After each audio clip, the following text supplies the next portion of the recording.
All right, welcome to White Coats of the Round Table Happy Hour.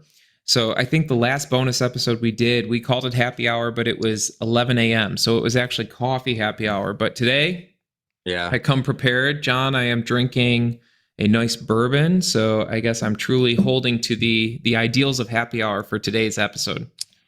Well, I'm also drinking a Glenmorangie right now, Scotch. I got it Fantastic. as a go away as a going away present from one of my pharmacies I was working with. So it was a nice little bottle to get. Usually people get a piece of cake. I got a bottle of Scotch, which was That's a solid wonderful. scotch. Yeah, I not agree. bad. I agree. All right. So in the accompanying episode, we talked about independent contract work, and it was a real nice overview of how we structure legally, some risks, some benefits that come with contract work. So in the bonus episode, I figured it might be fun for both of us, since we both do a lot of consulting, to discuss how we're set up, and then just maybe some key pointers for our members of what things that we make do Yeah. that can really be advantageous. So I'll go first. The way that I'm set up, just to give context, I'd say maybe about 40% of my income comes from consulting. Hmm. So I'm pretty well diversified. I actually have a really interesting setup. So my day job, my clinical job, I was a W-2, and then maybe 4 or 5 years ago, I initially went to them and approached them with the idea of going to independent contractor status, and they didn't like that. They didn't want to give up control, essentially. Yeah. So what we eventually agreed on is I am a productivity model, but I'm still a W-2 employee. So we do a percentage split of my earnings. So anything, it's eat what you kill. Anything I make at my day job, I get to take a certain percentage of it home. Hmm. But then because it's a W-2, so then my benefits and my taxes and all of that, all of the employer benefits are actually withheld from my portion of the income. Okay. So it's by all accounts, it functions the same as an independent contractor or 1099, but they're withholding the taxes for me, which is nice. I still then have access to workers' comp, which is nice. I would have access to unemployment if I got furloughed or laid off.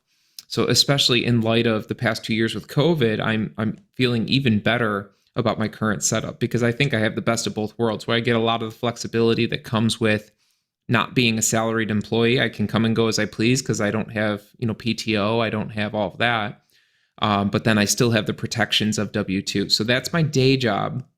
For my consulting work, I do most of my pharmaceutical consulting through a sole proprietorship. And the reason for that is the risk of litigation is low.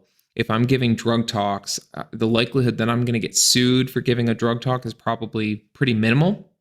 So there's not a whole lot of compliance risk.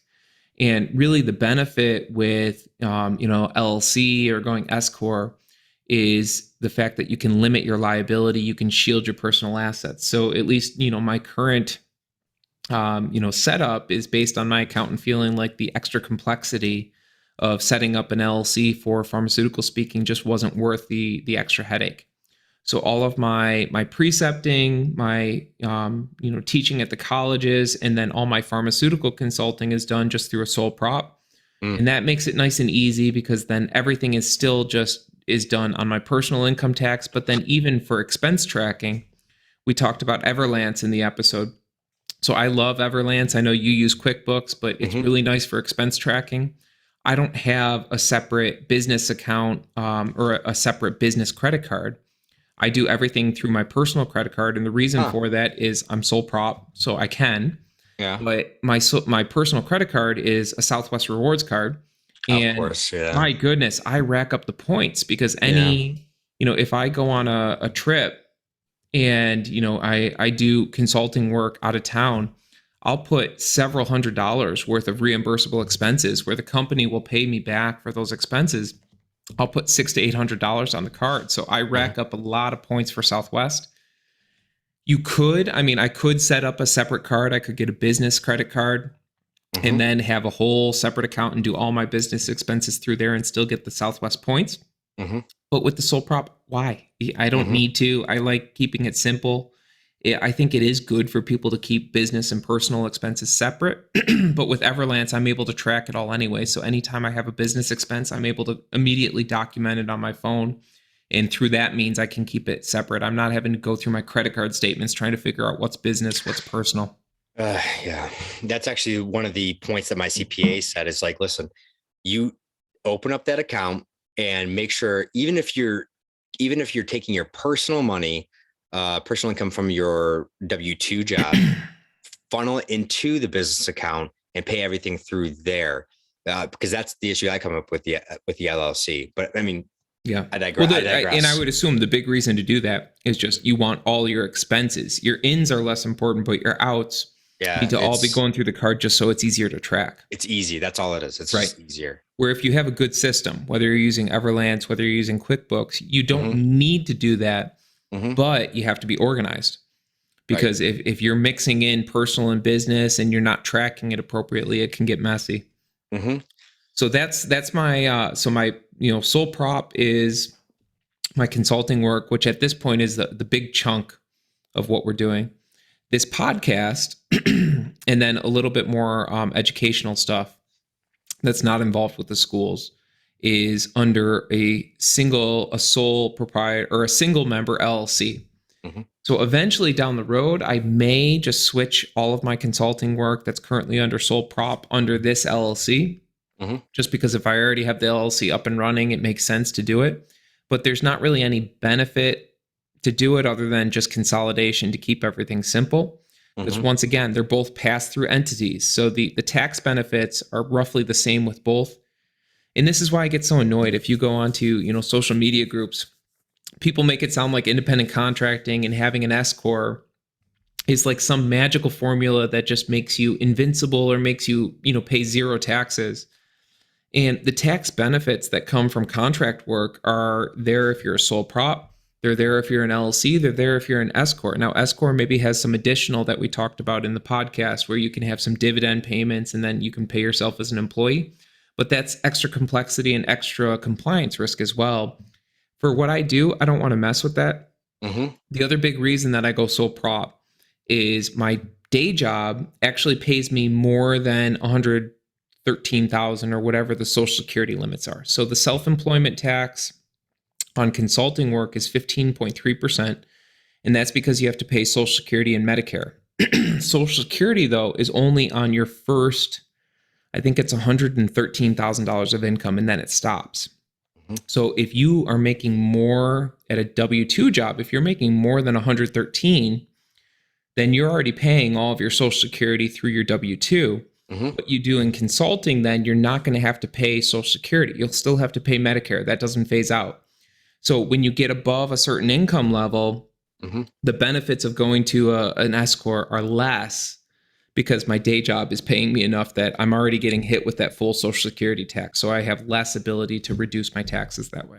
I mean, in an example, if you look at your W-2s, if you don't have any other income and you're just a W-2, look at your income at the end of the year. You could pull up your list of everything that's been paid out by your employer. And you're going to see that sometimes, I mean, if you're getting paid over that limit, you might actually see your disbursements from your employer go up a little bit. It's because they've already paid into those services for that long. So that's why some of your money goes up at the end of the year. Correct. Yeah, that's really interesting. I mean, so I don't know if I'm butting in or not. You're gonna have to tell me. Go ahead. I'd love to hear. We've actually never talked about your setup, so I'd love to hear it. So when I started first last year, so it was a very strange year, especially when you don't necessarily know what you're doing. You start paying out of your personal finances, and you're kind of just getting along, getting the feel of the land. You might be doing some work for your client for a bit before you get some of these things set up. So I paid for some lawyer fees, paid for my website. I don't know, a few other things. I can list it at some point for you folks, if you really want to hear it all. But I got to the point where I met with my CPA, finally got my LLC solidified, because at first when I was going through which one should I pick, I went to LegalZoom.com. Now on LegalZoom, most of what you do, if it's simple enough, you probably could do a lot of work from LegalZoom. That's actually where I got my first contract, my 1099 forms from, my templates. to hire people underneath me as a 1099. You have to adjust all of it. It's just a good starting point. But it suggested that because I'm a pharmacist, I should be going through a PLLC. It's a professional limited liability. So it's only with certain titles that you carry or certain levels of education that you would have to carry a PLLC. So I thought that's what I had to do. I submitted it. It took months and months and months because the Department of Education was so backed up. And in the meantime, I was like, I have to do something. So I just started an LLC in the meantime. And I found out at the beginning of the year that the PLC was denied. And so I still might try and get it, but the Board of Pharmacy is the one that actually controls PLCs because it's usually just pharmacies that work through that. Now, I have everything, like I said before, on the main podcast that I run everything through QuickBooks. All my payments are made through there. And anytime I need to gain some more capital, I take it from my personal finances and filter it into my Federal Credit Union account that is a business. So I do have a business account separated from my personal accounts. I was warned early on to not mess with those finances. Do not use any of those finances that come in from your 1099 for any personal reasons at all. You have to set it up as in a different way to take out money to use personally. So if I'm going out to eat with my wife and we're going to a restaurant and I accidentally pull out my business card and pay for it that way, I have to pay it back. That's not an issue that I've had to go through though, because as a pharmacist, we're bean counters. We're very anal about these situations. I don't think that's going to be a problem for me. This is why the sole prop, though, I think is beneficial. Is, when I get paid for consulting work, the checks come in my name because it's just a sole prop. So it makes things much simpler. There's less risk for doing things wrong. But the trade-off is more litigation exposure. Yeah, and my potential for having any sort of litigation against me or any liability against my business is very low because most of what I do is consulting type work where I'm giving recommendations and working directly with my client on just improving their processes. So I still feel more comfortable. This is a comfort level for me. I like to sleep well at night. And if I think that there's a possibility that somebody could take something from me, especially when it's the government, because they're not out there to be kind to you. They will take what they think they want. I think your setup is good because you are giving recommendations. So the big difference in what I do is when I'm hired by a pharmaceutical company to give a promotional talk, I'm reading their slides. I'm not giving any clinical advisement. I'm not giving any significant recommendations that way. So if I were doing any type of work where I was giving recommendations to workflows, in theory, if you give bad advice, the client could turn around and sue you for that bad advice, and then they could come after everything. So on my end, yes, in theory, if I gave a talk that was not good or completely inappropriate, I guess a pharmaceutical company could sue me and come after me for that. But the likelihood of that happening is immensely low. Same thing with teaching. I precept a lot of students, and I think the litigation risk is probably pretty minimal. The students carry their own malpractice. I carry my malpractice at my job. So from a medical standpoint, there's coverage. So, it's more so of the school or the student or something suing you personally for the work you conducted as a preceptor. But in your scenario, even though the risk is low, it is higher than what I have. And I agree with you. I think the level of risk associated with that, since you're giving health systems recommendations, would be such that I would definitely do an LLC. Yeah. And secondly, too, because I got different advice from different people. The sole proprietorship was a potential of what I could have used. But I have higher aims than to just give recommendations. That's why I've kind of expanded what I'm doing. And I do want to take on other professionals underneath me and hire them as 1099. And there's more liability for that as well, because the delineation between what I've asked them to do and what they are actually doing, compared to come back on my company. Yeah. So So listeners, yeah. imagine if you're a sole prop and you hire someone as a subcontractor or you hire someone as an employee under your sole prop, and then that employee does something stupid, gets sued, Hmm. and then that comes after your house because of it. So Yeah. that's especially scary if you're talking about the actions of someone else Hmm. potentially causing you to lose your house. And that's why you really need to look at your contracts. The one I've been working with for a while, that I'm trying to contract underneath me. We've had to go back and forth so much because this person works in a different field than I do. Some of it's government based. And when you have government based as well, employees underneath you, while you don't necessarily have to have a non-compete, there are potential issues with, especially if you're dealing with Medicare and Medicaid, uh, you cannot function uh, in certain roles or give advice to certain topics, like especially with drugs, and or procedures, anything that would cause finance to run through Medicaid and Medicare. So you have to look at your structures of the contracts you're given, and go back to your client and say, no, we need to change this because you're telling me that, specifically in this situation, that anything that my 1099 underneath me creates as a direct result of the work that I've asked them to do, uh, I own it. So say that I tell them that I want them to structure a CRM platform, which is a client management system. Say I say, go to Excel, create a CRM for me, and put all of our potential clients out there, or anybody that we've cold called underneath us, create that for me. Well, this person said, I might want to use that in the future.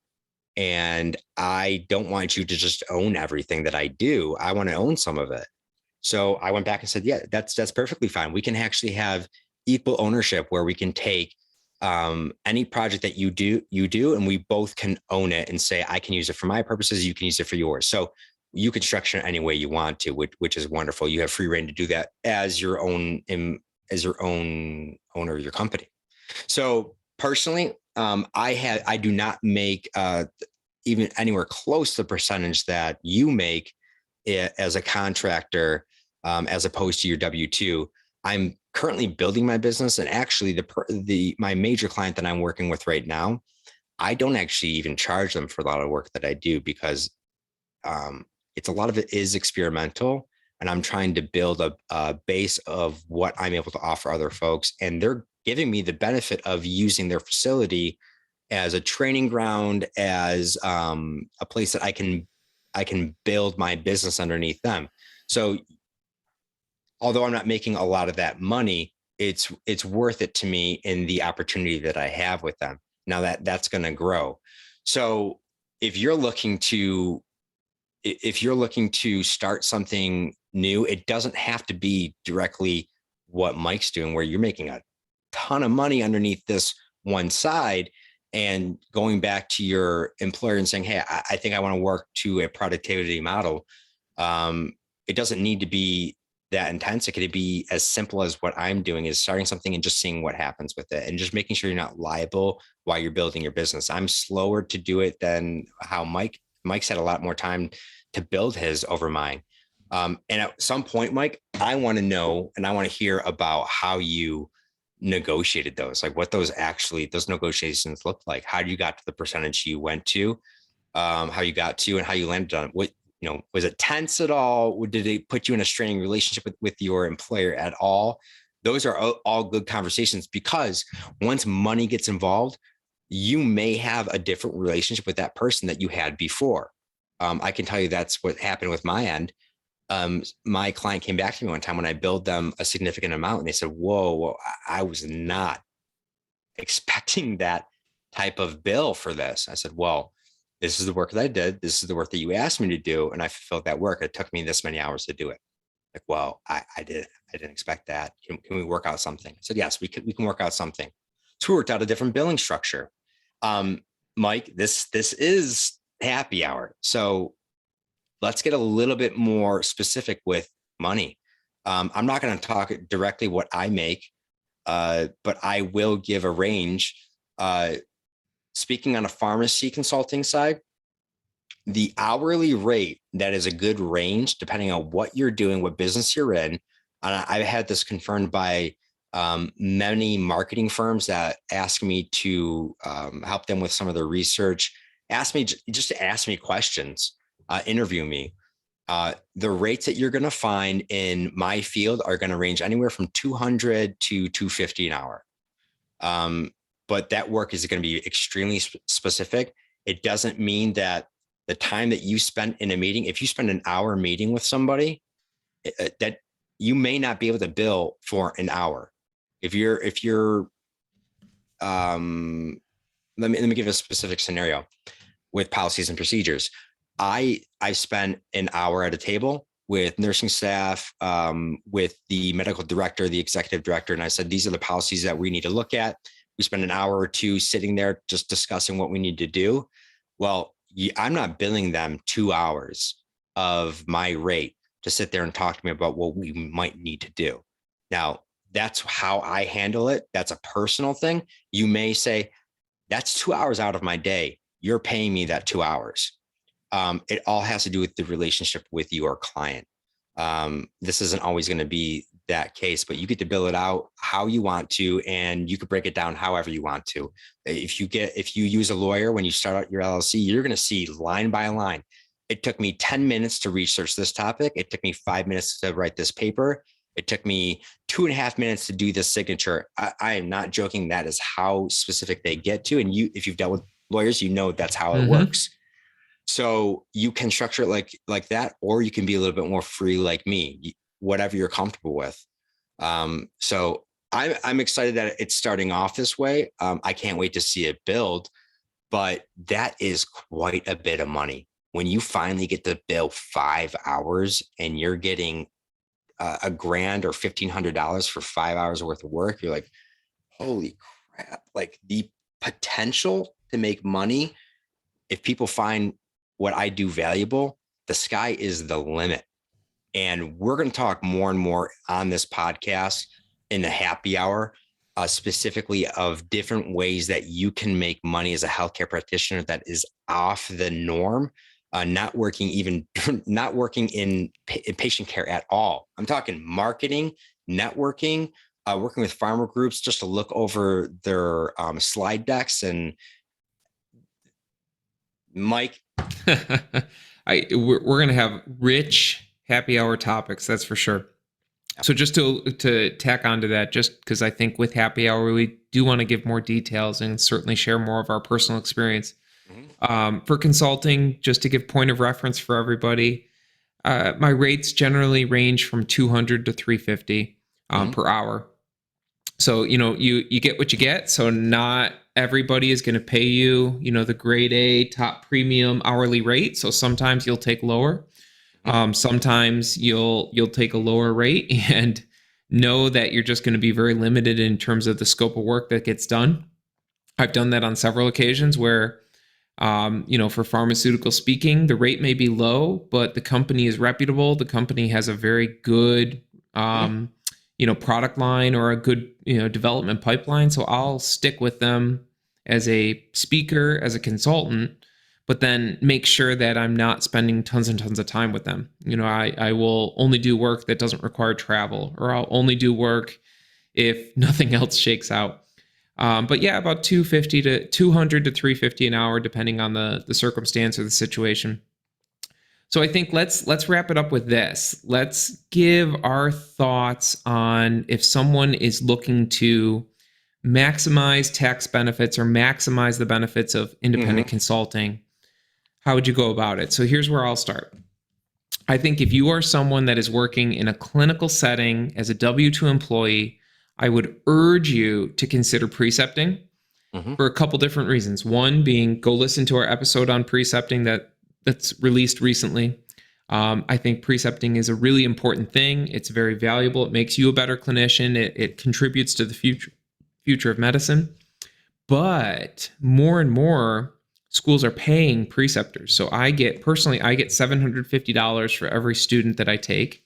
Mhm. So, over the course of a year, I take anywhere from 40 or 50 students. It ends up being a good chunk of change. A couple, I think, last year it might have been $30,000 just from students. Mhm. The cool thing though is if your employer allows you to take students, that is a way that you can be a consultant and you Mhm. can bring in sole prop money, or you can start an LLC and run it through there. But the money itself is nice. Teaching is nice, but then it also offers you the opportunity to write the heck out of those Mhm. tax deductions, Mhm. because then your internet can become a deduction, because you can put that you're doing precepting preparation, you're doing work from home. Any medical textbooks that you buy can be a tax deduction. Your professional membership is then a tax deduction. All of the things that you can't write off when you're simply a W2 employee, you can write off against the 1099 income that you're receiving to be a preceptor. So I think the takeaway that I would have for our happy hour listeners is, if you are not doing any consulting work, but you're interested in maybe picking up a little bit of a side hustle, see if you can precept students. Almost every program in every profession is desperate for preceptors. More and more of them are paying, and this offers an opportunity, A, to make a little bit of extra money, but B, really leverage those tax write-offs to lower your tax burden even against your W-2 income. Okay. So, um, I would say the most exciting thing too is the ability to, excuse me, to write off my taxes as well. Use my deductions. So I just pulled up my taxes for 2021 and 2022. I'll give you a little bit of a background to the type of receipts that I'm trying to save. So right now, I obviously have my 1099s from my clients themselves that I have to claim on there, but I claim all of my professional memberships that I have Mm-hmm. through my LLC. I also had to buy some equipment, so I bought a laptop, a MacBook. I bought a MacBook Air as well, because I travel to my locations and do a lot of my notations on there. All my work is done on these laptops as well. So I have all my Apple invoices. I've got my Google Workspace invoices because I pay for some premium workspace materials, which includes a lot of structural and organizational offerings. It's usually used for larger organizations, but it has marketing possibilities on there as well. It allows me to have different email addresses to match up with uh, my website as well. I have a secondary phone app that I've added to my phone, and all of my business goes through that phone app. So I write that phone app completely off, but I also include my actual bill for my phone, and it's going to be a percentage written off of there. But if I go to my 2022, I even had to get headshots done for my website. I wanted to be as professional as possible. So I wrote off everything for that marketing group. All my headshots are done, as well as anything that I buy for my business. I've got an Amazon business account too that I started. So if I have to purchase something through Amazon, I purchase it in my business account, and it automatically saves everything for me too. But that means I get to use my Amazon premium membership for the business and write that off as well. So I mean, it is endless. If you can use it for your business and you are using it, you write it off. I mean, this is just a small list. So, and something that's interesting that Mike, I don't know if you told me this or it was my CPA, but I was worried that, oh, damn, I have to get all of for 2021. I started my business. I spent so much of my own money this year. I'm going to lose half the deductions because I made less of my income that I spent starting this business up. It's like, wait a second. Yeah, you get to write all this off, but everything you did not get to write off, you get to carry into next year. Mm-hmm. Mm-hmm. So I can't tell you how much money I will be recouping my costs for a little bit. how much I spent starting this business, but I'm going to be able to write it off. If I don't get to do it this year, it's going to be next year.